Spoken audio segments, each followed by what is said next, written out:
दंगा। मैं हूं स्नेहलता और चलिए उत्तराखंड प्राइम की शुरुआत करते हैं। खबर देहरादून से है, जहां लखपति दीदी मेले का आयोजन किया गया। इसमें सीएम पुष्कर सिंह धामी ने शिरकत की और यहां महिलाओं को रोजगार देने के मकसद से इस मेले का आयोजन किया गया था। सीएम धामी ने दीप जलाकर के कार्यक्रम की शुरुआत की। इस दौरान महिलाओं को कौशल विकास विभाग की तरफ से चेक नियुक्ति पत्र दिए गए। इस कार्यक्रम का आयोजन ग्राम विकास विभाग की तरफ से किया गया है। तो लखपति दीदी मेले में शामिल हुए मुख्यमंत्री पुष्कर सिंह धामी। देखिए, तमाम महिलाओं को स्वावलंबी बनाने के लिए इस योजना के तहत उन्हें वित्तीय सहायता दी गई और इसके चेक बांटे गए। इसके साथ ये माना गया कि इस सहायता राशि से ये तमाम महिलाएं अपने पैरों पर खड़ी हो सकेंगी और उत्तराखंड की रीढ़ की हड्डी को मजबूत कर सकेंगी, क्योंकि ऐसा देखा गया है कि तमाम छोटे छोटे उद्योगों के जरिए महिलाओं ने काफी अच्छा किया है।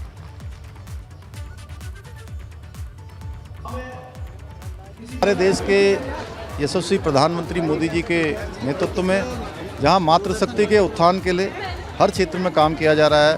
पहले ही जहां उज्ज्वला योजना, बेटी बचाओ बेटी पढ़ाओ अभियान, स्वच्छ भारत अभियान, ऐसे अनेकों कार्यक्रम, प्रधानमंत्री आवास योजना पहले से प्रारंभ की जा चुकी हैं। हमने भी निर्णय लिया है, हमारी सरकार ने निर्णय लिया है कि हम लखपति दीदी योजना प्रारंभ कर रहे हैं। 2025 तक 1,25,000 बहनों को हम लखपति बनाएंगे। तो पहाड़ पर आज असली दीपावली है। जी हां, इगास पर्व मनाया जा रहा है, जिसे पहाड़ में दिवाली के नाम से जाना जाता है। इस मौके पर उत्तराखंड में जगह जगह इगास के लिए कार्यक्रम आयोजित किए जाएंगे। इगास को कुमाऊं में बूढ़ी दीपावली के नाम से भी जाना जाता है, क्योंकि ये पर्व दिवाली के 11वें दिन मनाया जाता है। मान्यता है कि श्री रामचंद्र जी के अयोध्या लौटने की जानकारी पहाड़ के लोगों को 11वें दिन मिली थी और इसी खुशी में लोग इगास पर्व मनाते हैं।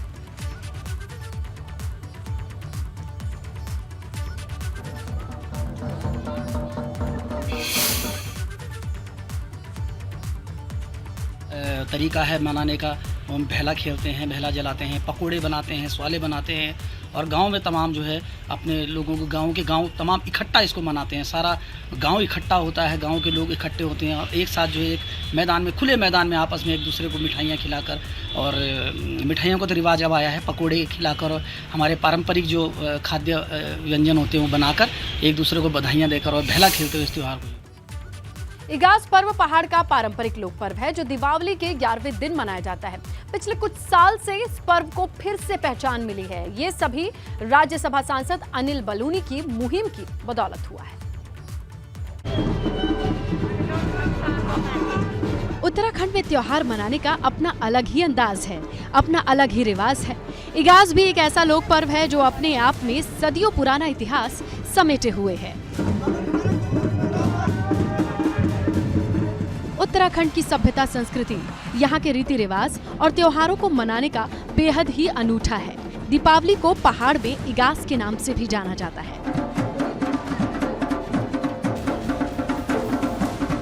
दीपावली के 11वें दिन पहाड़ पर इगास पर्व मनाया जाता है। इस पर्व का उत्तराखंड के लोग बड़ी बेसब्री से इंतजार करते हैं। लोग इस दिन सदियों से चली आ रही परंपरा को आगे बढ़ाते हैं। सीएम धामी ने प्रदेशवासियों को इगास की बधाई दी है।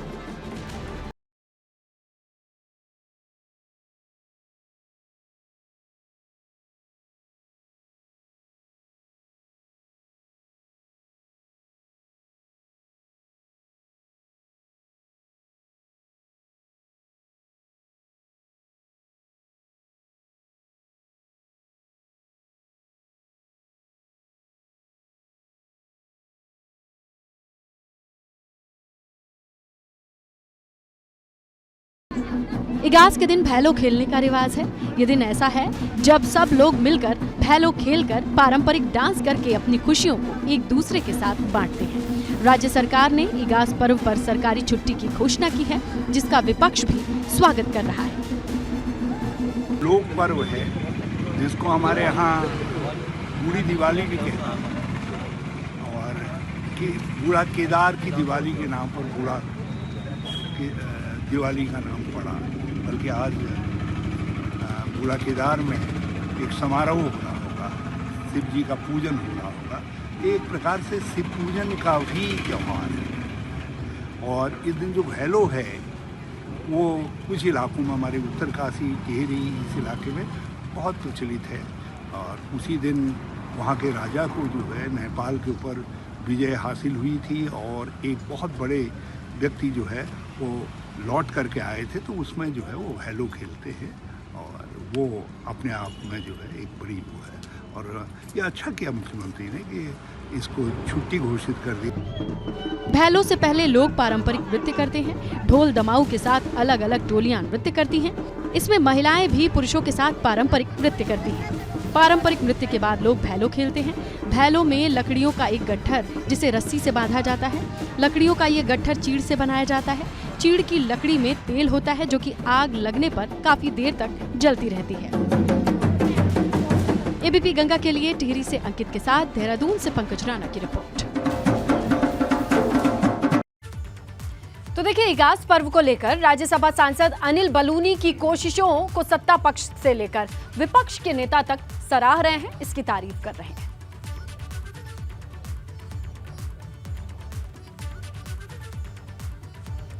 तो देखिए, अनिल बलूनी की ये कोशिश रही है। पिछले 3 साल से उन्होंने इगास पर्व को प्रसारित किया कि कम से कम इस दिन प्रवासी अपने घर जाएं, दिया जलाएं।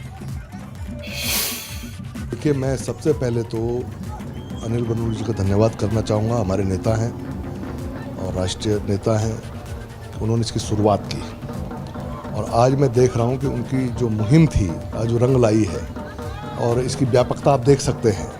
आज सरकार को भी छुट्टी करनी पड़ी इगास की, अपने आप में बड़ी बात है। और धीरे धीरे करके जो उनकी मंशा थी वो पूरी होती जा रही है। हर आदमी इससे जुड़ रहा है। अभी आप देखेंगे देहरादून में ही तमाम कार्यक्रम इसके होने जा रहे हैं। इगास के कार्यक्रम होंगे, हम लोग उसमें सम्मिलित होंगे। मेरे अपनी विधानसभा में 2-3 जगह कार्यक्रम कम से कम रहेंगे। महत्वपूर्ण भूमिका हमारे राज्यसभा सांसद श्रीमान अनिल बलूनी जी, जो कि मेरी विधानसभा से आते हैं, और उनका बड़ा आशीर्वाद भी रहा मेरे ऊपर भी, और हमारे क्षेत्र के लिए उनका जो योगदान है वो अग्रणीय है। और उन्होंने ये पहल की कि इगास अपने गांव में, अपने घर पे मनाई जाए, और वो हर समय अपने गांव में आते हैं, हर साल आते हैं। और निश्चित रूप हम सब लोग जाते रहे पिछले सालों भी उनके पास, और इस समय तो और बढ़िया है कि मैं विधायक के रूप में भी हूँ। तो उधर पर्यटन मंत्री सतपाल महाराज ने भी प्रदेशवासियों को इगास पर्व की बधाई दी। उत्तराखंड के सांस्कृतिक लोक पर्व इगास बग्वाल पर्व पर समस्त प्रदेशवासियों को मेरी ओर से बहुत बहुत शुभकामनाएं। उत्तराखंड में दीपावली त्योहार के 11 दिन के पश्चात बग्वाल इगास मनाने की प्राचीन परंपरा है। प्रदेश सरकार ने इस लोक पर्व की महत्वता एवं पौराणिकता को देखते हुए इस बार बग्वाल इगास 4 नवंबर को सार्वजनिक अवकाश की भी घोषणा की है। पहाड़ की लोक संस्कृति से जुड़े इगास बग्वाल पर्व के दिनों घरों में साफ सफाई होती है और उसके बाद लोग मीठे पकवान बनाते हैं और देवी देवताओं की पूजा करते हैं। कीर्ति मास में इगास बग्वाल पर्व पर शाम के समय गांव के किसी खाली खेत अथवा खलियान में नृत्य तथा भैलो खेला जाता है। उत्तराखंड सरकार को सुप्रीम कोर्ट से राहत की बड़ी खबर मिल रही है। सरकारी नौकरियों में आरक्षण मामले में सुप्रीम कोर्ट का फैसला सामने आया है। हाई कोर्ट ने महिलाओं के 30% आरक्षण पर रोक लगाई थी और सरकार ने हाई कोर्ट के फैसले को सुप्रीम कोर्ट में चुनौती दी थी। और देखिए इसमें बड़ी अपडेट, उत्तराखंड सरकार को सुप्रीम कोर्ट से राहत। सरकारी नौकरियों में आरक्षण मामले में सुप्रीम कोर्ट का फैसला। हाई कोर्ट ने महिलाओं के 30% क्षैतिज आरक्षण पर रोक लगाई थी। इस पर हाई कोर्ट के फैसले को सुप्रीम कोर्ट में चुनौती दी थी। तो देखिए, सुप्रीम कोर्ट ने हाई कोर्ट के फैसले पर रोक लगा दी है। ये बड़ी खबर, सरकारी नौकरियों में आरक्षण के मामले पर ये बड़ी अपडेट आ रही है। ज्यादा जानकारी सहयोगी विनोद के पास है, रुक करेंगे, फोन लाइन पर मौजूद है। विनोद, ये बताइए, ये बड़ा फैसला है और इसकी डिटेल्स इस बाबत और क्या क्या जानकारी निकल करके सामने आ रही है? बिल्कुल स्नेहलता, देखिए ये राहत की खबर है राज्य सरकार के लिए और तमाम महिलाओं के लिए। महिलाओं को आरक्षण पर जो रोक संबंधी उत्तराखंड हाईकोर्ट का आदेश था उस पर सुप्रीम कोर्ट ने स्टे कर दिया है, यानी एक राहत राज्य सरकार को दी है। और मुख्यमंत्री पुष्कर सिंह धामी की स्वीकृति के उपरांत महिला आरक्षण को यथावत रखने के लिए राज्य सरकार द्वारा सर्वोच्च न्यायालय में एसएलपी दायर की गई थी, लेकिन उस पर कहीं ना कहीं हाईकोर्ट जिस तरह से सुप्रीम कोर्ट का आज रवैया रहा है, एक राहत जरूर दी है। और जो हाईकोर्ट नैनीताल का जो रोक संबंधी निर्णय था उस पर स्टे कर दिया है। हालांकि अगर बात करें तो उच्चतम न्यायालय द्वारा प्रदेश की महिलाओं के हित में दिए गए फैसले का राज्य सरकार ने स्वागत किया है और मुख्यमंत्री का भी साफ तौर पर कहना है कि सरकार प्रदेश की महिलाओं के हितों की रक्षा करने के लिए कटिबद्ध है। लेकिन इतना जरूर है कि जिस तरह से पूरा मामला एक कोर्ट में विचाराधीन था और कुछ लोगों के द्वारा नैनीताल हाईकोर्ट का दरवाजा खटखटाया गया और पूरे मामले पर हाईकोर्ट ने रोक लगा दी थी, लेकिन फिर उसके बाद राज्य सरकार ने सुप्रीम कोर्ट में एसएलपी दायर की और उसी के क्रम में आज उस नैनीताल हाईकोर्ट के आदेश पर सुप्रीम कोर्ट ने स्टे कर दिया है। तो एक राहत की खबर है सर। बिल्कुल विनोद, ये राहत की खबर है। और आगे बढ़ेंगे, बात करेंगे उत्तराखंड में नकल विरोधी कानून बनाने की तैयारी चल रही है। शासन स्तर पर इसके लिए मसौदा तैयार किया जा रहा है। माना यह जा रहा है कि आगामी विधानसभा सत्र जब आएगा तो नकल विरोधी इस अध्यादेश को एक्ट के रूप में पास किया जाएगा। उत्तराखंड सरकारी सेवा में नकल निषेध अधिनियम 2022, जिसमें नकल विरोधी कई प्रावधान तैयार किए जा रहे हैं, जिसमें 10 साल की सजा, परीक्षाओं से 2 साल तक डीबार करना, संपत्ति कुर्क और 10 लाख तक का जुर्माना भी हो सकता है। कठोर नियम बनाए जाएंगे ताकि पेपर लीक, नकल, ये तमाम चीजों को करने से पहले तमाम जो संगठन या लोग सामने आते हैं उनके अंदर डर हो। गरीब माता पिता के बेटे बेटी के पास अगर कोई धन है, कोई पूंजी है, तो उसकी पढ़ाई है, उसकी शिक्षा है, उस पर किसी प्रकार का भी कोई भी डाका न डाल पाए, कोई उनके साथ हेरा फेरी न कर पाए, कोई धोखा न कर पाए, कोई नकल न कर पाए। इसके लिए सख्त कानून की बहुत ज़रूरत है।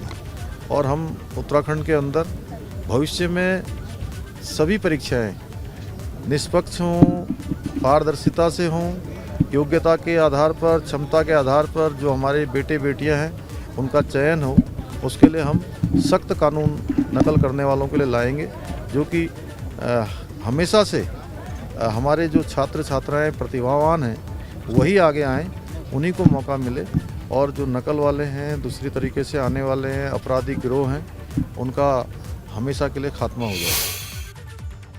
इधर अल्मोड़ा पहुंचे नेता प्रतिपक्ष यशपाल आर्य ने भर्ती घोटाले को लेकर सरकार पर आरोप लगाते हुए कहा कि जांच के नाम पर सरकार प्रदेश की जनता को गुमराह कर रही है। कांग्रेस ने सरकार से इस मामले में माननीय न्यायालय की देखरेख में सीबीआई जांच की मांग उठाई है और लगातार कर रही है, लेकिन सरकार ऐसा नहीं कर रही है और इस घोटाले के मास्टरमाइंड को बेल आउट किया जा चुका है या होते देखा जा रहा है। इस मामले पर सरकार के पास कोई जवाब नहीं है। जितने भी अभियुक्त थे, जो मास्टरमाइंड थे, वो बेल आउट हो चुके हैं, जमानत हो चुकी है, जेल की शिफ्टों से बाहर हैं। हमारा कहना था कि माननीय उच्च न्यायालय के वर्तमान न्यायाधीश की देखरेख में सीबीआई जांच हो, लेकिन सीबीआई जांच करने से सरकार कतरा रही है और उन चेहरों को बेनकाब नहीं करना चाहती है जो वास्तव में आज भी पर्दे के पीछे हैं। ये नौजवानों के भविष्य के साथ खिलवाड़ है। रुद्रपुर के किच्छा में पुलिस और बदमाशों के बीच मुठभेड़ हुई है। बरा चौकी क्षेत्र में पुलिस के साथ बदमाशों की मुठभेड़ की खबर, जिसमें एक बदमाश को गोली लगी है। बदमाश के कब्जे से एक तमंचा भी बरामद हुआ है, जबकि अन्य बदमाश मौके से फरार होने में कामयाब रहे हैं। पुलिस बदमाशों की तलाश में कॉम्बिंग कर रही है। हल्द्वानी में हुई ज्वेलर पर फायरिंग के मामले में उधम सिंह नगर की पुलिस को जानकारी मिली कि बदमाश बरा चौकी क्षेत्र में एक ढाबे के पास मौजूद है। इसके बाद पुलिस की टीम ने बदमाशों को पकड़ने के लिए दबिश दी, तो पुलिस की टीम पर बदमाशों ने फायरिंग की और पुलिस ने भी जवाबी फायरिंग की, जिसमें एक बदमाश के पैर में गोली लगी। सूचना मिली थी कि संदिग्ध बदमाशों ने बरा क्षेत्र में होने की, तो उनको पुलिस पार्टी ने ट्रेस किया और जब उनको चैलेंज किया तो उन्होंने पुलिस पार्टी पे फायर किया। उसके बाद उन्हें चेतावनी दी गई, सरेंडर करने के लिए कहा गया, परंतु उन्होंने फिर फायर किया और जवाबी फायर में जो सेल्फ डिफेंस में किया गया था उसमें एक बदमाश के पैर पे गोली लगी है और जिसका जो प्राइमरी ट्रीटमेंट है वो सितारगंज में कराया गया और उसकी हालत अभी स्थिर है फिलहाल। और बाकी बदमाशों की जो है लगातार सघन चेकिंग अभियान चला के तलाश की जा रही है। उत्तराखंड में अब डेंगू के साथ चिकनगुनिया के मामले भी तेजी पकड़ रहे हैं, मगर परेशानी इस बात की है कि फिलहाल स्वास्थ्य विभाग के पास चिकनगुनिया बीमारी को टेस्ट करने के लिए किट कम है। उधर डॉक्टर्स ने लोगों को एहतियात बरतने की सलाह दी है। बैक में बहुत ज़्यादा मसल्स में पेन होता है, जॉइंट्स में माइल्ड स्वेलिंग हो सकती है, हेडेक हो सकता है। इस तरह के सिम्टम के साथ पेशेंट आ रहा है। हाई ग्रेड फीवर के साथ भी आ जा रहा है पेशेंट। तो इसमें डॉक्टरों की तरफ से सलाह ये है कि अगर आपको जो है इसमें मेन इम्पॉर्टेंट चीज़ ये है कि अगर आप कोई पेन किलर खाते हैं तो उससे आपको बहुत ही कम आराम मिलेगा। बेस्ट है कि आप जो है रेस्ट करें, और अगर फीवर है तो पैरासीटामोल ले सकते हैं और अपने को हाइड्रेट करें। सीएम पुष्कर सिंह धामी ने सचिवालय में स्मार्ट सिटी के कामों को लेकर समीक्षा बैठक की। सीएम ने कहा कि स्मार्ट सिटी के कामों को लेकर कई बार लोगों की शिकायतें सामने आई हैं, जिस पर खुद उन्होंने संज्ञान भी लिया है। ऐसे में स्मार्ट सिटी के कामकाज पर सवाल उठ रहे हैं।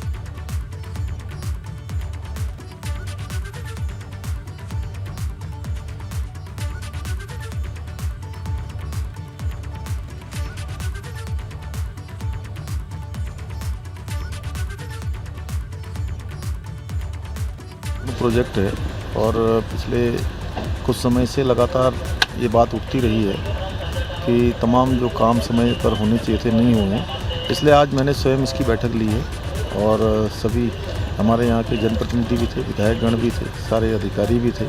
हम लोगों ने एक प्लान बनाया है कि तय समय सीमा पर गुणवत्तापूर्वक काम हो और सभी काम जो प्रस्तावित हैं उन कामों को ठीक प्रकार से करना है और भविष्य में एक बड़ा मंथन और करेंगे। नहीं, हमने कहा है कि जो भी जिम्मेदार होगा उसकी जिम्मेदारी तय करेंगे। चलिए आपको सीधे लिए चलते हैं हिमाचल प्रदेश, जहां मुख्यमंत्री योगी आदित्यनाथ की चुनावी जनसभा चल रही है। उनका संबोधन चल रहा है, क्या कह रहे हैं वो आपको सुनवाते हैं। की आबादी में 403 विधानसभा है हमारे पास। कांग्रेस कितनी सीट जीती मालूम आपको?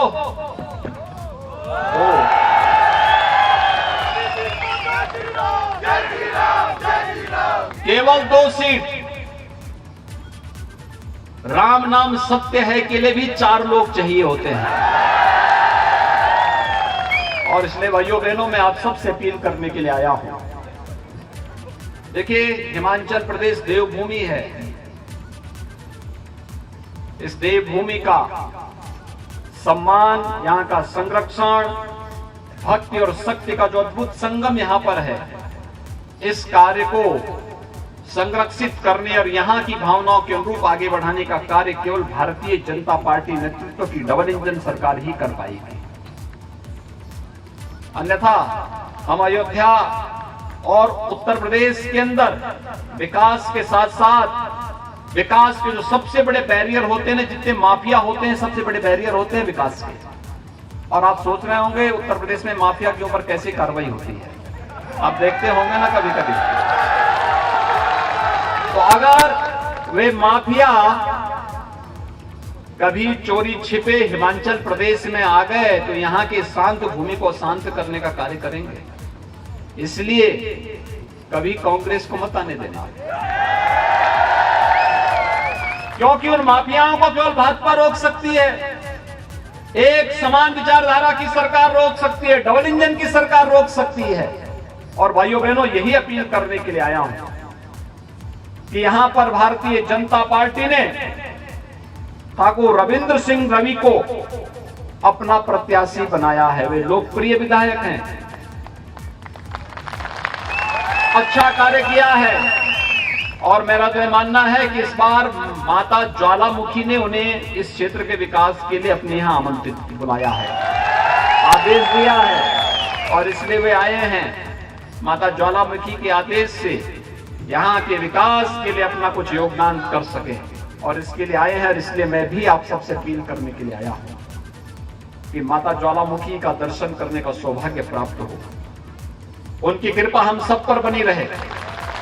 पूरा हिमाचल उनकी ऊर्जा से लाभान्वित होता रहे और सुख और समृद्धि के नए नए आयाम छुए। यहाँ के नौजवानों के लिए, बहन बेटियों के लिए, अन्नदाता किसानों के लिए हर ओर खुशहाली दिखाई दे। इसके लिए डबल इंजन की सरकार जो बुलेट ट्रेन की तरह कार्य कर सके, उस रूप में यहाँ पर चाहिए। और उसके लिए ठाकुर रविंद्र सिंह रवि सहयोग्य प्रत्याशी के रूप में भारतीय जनता पार्टी ने ज्वालामुखी विधानसभा सीट पर दिया है। आप सभी सहमत हैं? सभी लोग सहमत हैं? भाइयों बहनों, जहां तक मेरी आवाज जा रही है, मैं आप सबसे अपील करूंगा कि अगर आप सभी सहमत हैं तो ये देखिए, चुनाव के दौरान किसी प्रत्याशी के लिए कठिन होता है कि वो घर घर जा सके, बहुत कठिन होता है। उसको चुनाव का प्रबंधन भी देखना होता है, कार्यकर्ताओं के साथ भी बैठना होता है, हर एक तबके के लोगों के साथ भी मिलना होता है, और फिर घर घर जाना, ये बहुत कठिन होता है। और इस समय आप सबको रविंद्र सिंह बनना पड़ेगा, हर व्यक्ति को बनना पड़ेगा, उनके प्रतिनिधि के रूप में घर घर जाइए। 12 नवंबर को जब मतदान हो, पहले मतदान और फिर जलपान की सावधान के साथ आप जाइए। पहले मतदान का प्रतिशत 90-20 तक पहुंचाइए, धड़धड़ा करके ठाकुर रविंद्र सिंह रवि जीत के आएंगे आपके पास। ये सब काम करेंगे। कमल के चुनाव चिन्ह पर 12 नवंबर को केवल कमल कमल नजर आएगा ना? सभी लोग सहमत हैं? तो मेरे साथ बोलेंगे, भारत माता की, भारत माता की, भारत माता की जय श्री राम, जय जय श्री राम। तो सुन रहे हैं आप मुख्यमंत्री योगी आदित्यनाथ को, जहां पर स्टार प्रचारक की भूमिका में नजर आ रहे हैं। और हिमाचल प्रदेश में चुनाव से पहले चुनावी जनसभा आज 3 रैलियों को संबोधित करेंगे। इसी मद्देनजर ये तस्वीरें आपके सामने रखी।